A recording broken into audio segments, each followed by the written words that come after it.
लोकमंगल फाउंडेशनच्या माध्यमातून अनेक सामाजिक काम करत असताना आर्थिकदृष्ट्या दुर्बल असणाऱ्या अनेक लोकांशी संपर्क येत गेला।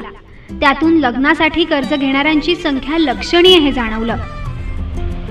याशिवाय खेडोपाडी फिरताना कधी कोणत्या कार्यक्रमाच्या निमित्तानं तर कधी राजकारणाच्या माध्यमातून प्रकर्षानं जाणवलं की सावकाराच्या कचाट्यात सापडलेला सर्वसामान्य माणूस लग्नाचं कर्ज फेडता फेडता हतबल होतोय।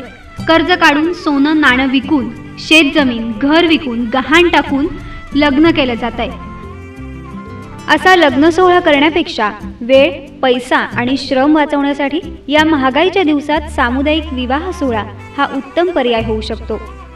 हे जाणून लोकमंगल फाउंडेशनच्या माध्यमातून 2006 पासून सर्वधर्मीय मोफत सामुदायिक विवाह सोहळ्याचं आयोजन केलं गेलं।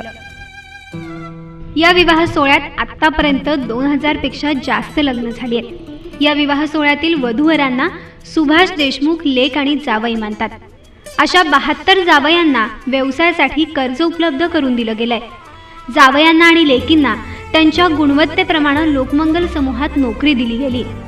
भव्य मांडव, देखणी सजावट आणि किमान 1 लाख लोकांच्या उपस्थितीत अक्षता सोहळा साजरा होतो। या सोहळ्यासाठी आपले श्रम, वेळ तसंच आर्थिक मदत करण्याची ज्यांची इच्छा असेल त्यांनी संपर्क करावा असं आवाहन केलं जातं। या विवाह सोहळ्यात उभ्या महाराष्ट्रातूनच नव्हे तर कर्नाटक, आंध्र प्रदेशातूनही वधूवर आणि वऱ्हाडी येतात। या विवाह सोहळ्याची तयारी वर्षभर चालू असते। या विवाह सोहळ्यात सहभागी होणाऱ्या वधूवरांकडच्या वऱ्हाडी मंडळींवर ठराविक उपस्थितींचं बंधन नसतं। त्यांना हवे तेवढे वऱ्हाडी ते घेऊन येऊ शकतात। या सगळ्या वऱ्हाडींना सुग्रास आणि तृप्तीची ढेकर यावी असं भोजन दिलं जातं। या लग्न सोहळ्याला लाखभर लोक तरी उपस्थित असतातच। वधूवरांना संसार उपयोगी साहित्य, वधूला हळदीची साडी, लग्नाचा शालू, मणिमंगळसूत्र, जोडवी, वराला सफारी, हळदीचा ड्रेस इत्यादी दिलं जातं।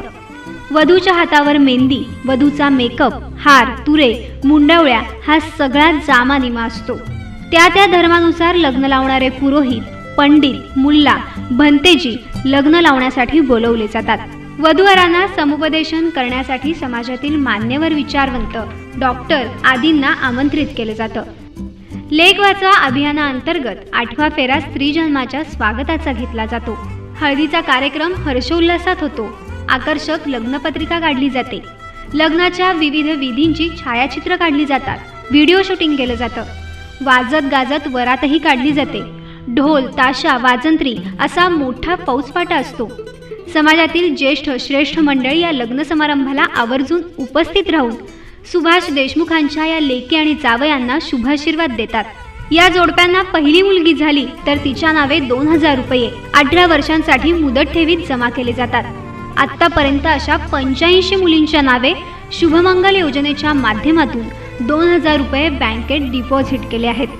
कर्जबाजारीमुळे शेतकऱ्यांच्या होणाऱ्या आत्महत्येला आळा घालण्याचा एक प्रामाणिक प्रयत्न लोकमंगल फाउंडेशनच्या मार्फत केला जातो।